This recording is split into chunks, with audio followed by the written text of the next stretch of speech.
আপনারা সারা বাংলাদেশের সকল কর্মচারীদেরকে, কর্মকর্তা কর্মচারী ভাইদের বোনদেরকে আন্তরিক অভিনন্দন জানাচ্ছি।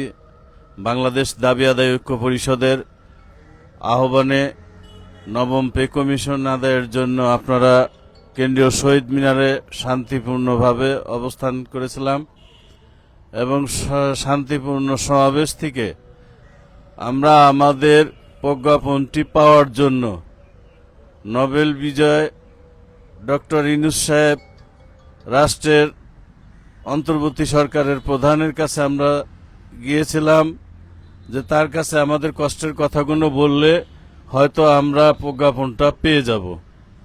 কিন্তু দুর্ভাগ্য, যাদের জন্য আমরা লড়াই করলাম, যাদের জন্য দীর্ঘদিন যাবৎ এই পে কমিশন নিয়ে আলোচনা করলাম, আন্দোলন করলাম, সংগ্রাম করলাম, রাজপথে মিটিং মিছিল করলাম, শেষ মুহূর্তে আমরা যখন এই প্রজ্ঞাপনটি চেতে চাইলাম, ইউনূস সাহেবের সাথে দেখা করতে গেলাম, তখন আমাদের দুর্ভাগ্য, আমাদের সেই পুলিশ বাহিনী, যারা পুলিশ ভাইয়েরা, বিভিন্ন আইন শৃঙ্খলা বাহিনীর বন্ধুরা আমাদের কর্মচারীদেরকে ব্যাপক প্রহার করলেন, টিয়ার গ্যাস মারলেন, টিয়ার সেল দিলেন, গুলি করলেন, রাবার বুলেট ছুড়লেন, বহু কর্মচারী হতাহত করলেন।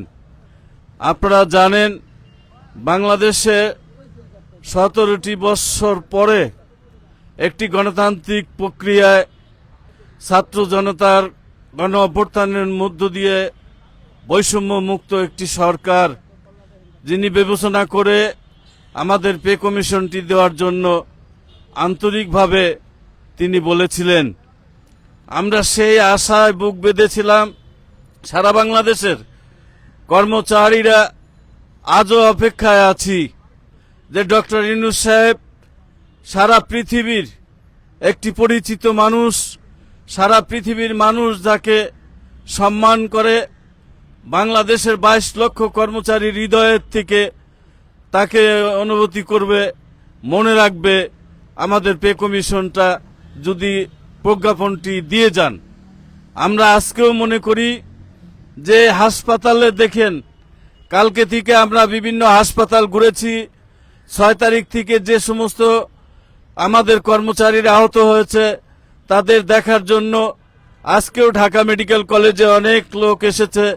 আমরা দেখেছি তার পায়ের অপারেশন হয়েছে। এই অপারেশনটি কতদিনে ঠিক হবে আমরা জানি না। দুর্ভাগ্য জাতির যে একটি সরকার এত বড় একটি ঘটনা ঘটিয়েল, যারা দেশ পরিচালনা করে, যারা সরকারের উন্নয়ন করে, যারা সরকারের সমস্ত নীতি নির্ধারক, যারা বাস্তবায়ন করে, তাদের প্রতি অবিচার করা হলো।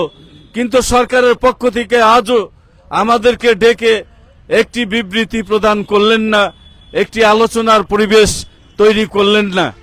এই জন্য আমরা তীব্র নিন্দা ও প্রতিবাদ জানাচ্ছি এবং আমরা আশা করব যারা নির্বাচনে 17 বছর পরে একটি গণতান্ত্রিক পরিবেশে 12 তারিখে নির্বাচন হবে, সেই নির্বাচনে আমরা অংশগ্রহণ করব।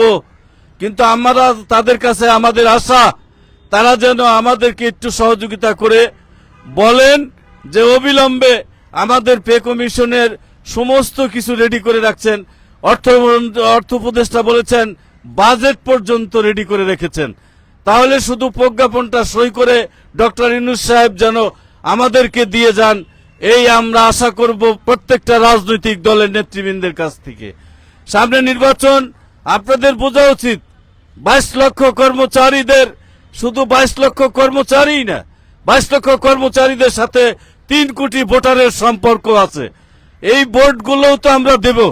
তবে সেই চিন্তা ভাবনা করে আমাদের কথাগুলো বলার চেষ্টা করবেন। যারা আহত হয়েছেন তাদেরকে সরকার ট্রিটমেন্ট করানোর ব্যবস্থা করবেন বিনামূল্যে এবং ক্ষতিপূরণ আমরা আজকে দাবি করছি। এবং আমরা আরো দাবি করেছি যে অবিলম্বে যারা আমাদেরকে অন্যায়ভাবে, অতিরিক্তভাবে যে হামলা করেছে, বিনা উস্কানিতে শান্তিপূর্ণ মিছিলের উপরে যে হামলা করেছে, তাদের তদন্ত করে সেই সমস্ত আইন শৃঙ্খলা বাহিনীর বিরুদ্ধে ব্যবস্থা গ্রহণ করার জন্য সরকারের প্রতি জোর দাবি জানাচ্ছি।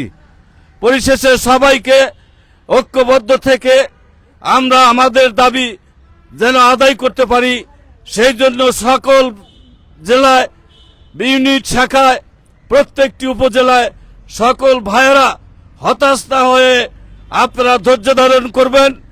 ইনশাআল্লাহ আমাদের দাবি আদায় হবেই, আমরা পে কমিশন অবশ্যই পাবো।